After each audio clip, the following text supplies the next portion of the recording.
સુરત જિલ્લાના ઓલપાડ તાલુકા કાંઠા વિસ્તારના ખેડૂતોની હાલત દયનીય બનવા પામી છે।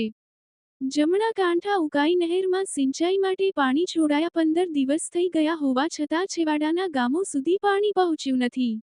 ખેડૂતો સિંચાઈના પાણી માટે વલખા મારી રહ્યા છે, જેને લઈ ડાંગર પકવતા ખેડૂતોમાં રોષ જોવા મળી રહ્યો છે।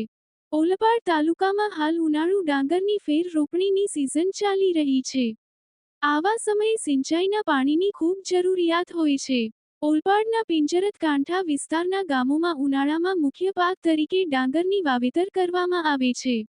દિહેણ, બરબોધન, પિંજરત, તેના રાંગ, ધનસેર, છીણી, ટુંડા, ડભારી, નાના અને મોટા ખોસાડિયા, ભાંડુત, સેલુત સહિત ગામોમાં હાલ ખેડૂતો ડાંગરની ફેર રોપણી માટે પાણી શોધી રહ્યા છે।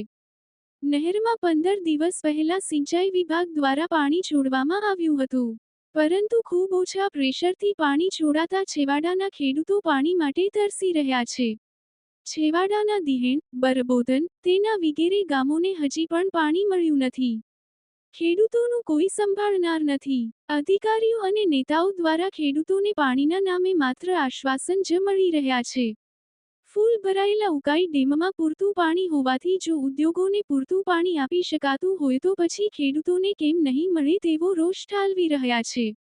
ડાંગરની ખેતીમાં તક સાચવવી અત્યંત જરૂરી હોવાથી જો ખેડૂતોનું ડાંગર સમયસર ન રોપાય તો કાંપણી સમયે વરસાદી માવઠાની અસરના નુકસાનથી ડાંગરનું ઉત્પાદન પણ ઘટી શકે છે।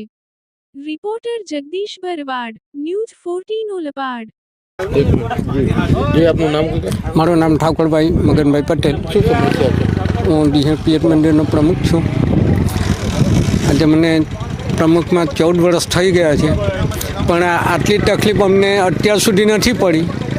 અને પિયત મંદિરના પ્રમુખ તરીકે મને લોકોના ફોન પર ફોન આવે છે કે ભાઈ પાણીનું શું છે, પાણીનું શું છે। ત્યારે હું ઉપલા અધિકારીઓનો ફોન કરીને જણાવું છું કે જો તમને તો ફક્ત અમે ફોન 2-3 માણસો ફોન કરીએ છીએ, પણ મને તો આખું ગામ ફોન કરીને હેરાન કરે છે। કેટલા દિવસથી પાણી નથી આવ્યું? આજે 15 દિવસથી પાણી નથી આવ્યું। જી દાદા, આપનું નામ? હા, સંતુભાઈ પટેલ। શું સમસ્યા છે? હવે પ્રોબ્લેમ તો અહીંયા જે ખેતરમાં ડાંગરની રોપણી કરવાની છે એના માટે પાણીનો પુરવઠો નથી। જો પાણીનો પુરવઠો અમને આ વિસ્તારમાં એટલે કે તેલ વિસ્તારમાં જો મળી જાય, પિંજરત ગામને, દિહેણ ગામને, તેનારાંગને, પિંજરાંગને, તો જ અમે 20 તારીખ પહેલાં ફૂલ લેવલે પાણી અમને મળવું જોઈએ। 20 તારીખ પહેલાં એટલે કે આજથી તો 2 દિવસમાં જ 48 કલાકમાં જો પાણીનો પુરવઠો વધે તો જ અમે ડાંગરની રોપણી કરી શકીશું।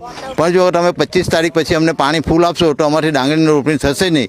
અન્ય પાક બનાવવાની અમારે ફરજ પડશે, અને અન્ય પાક જે છે તે એટલો બધો અત્યારે નફાકારક રહેતો નથી, કારણ લોકોનું ધ્યાન અત્યારે ડાંગર પર પડ્યું છે, અને ડાંગરને લીધે ખેડૂતની આ થોડીક આર્થિક સ્થિતિ સુધરી છે।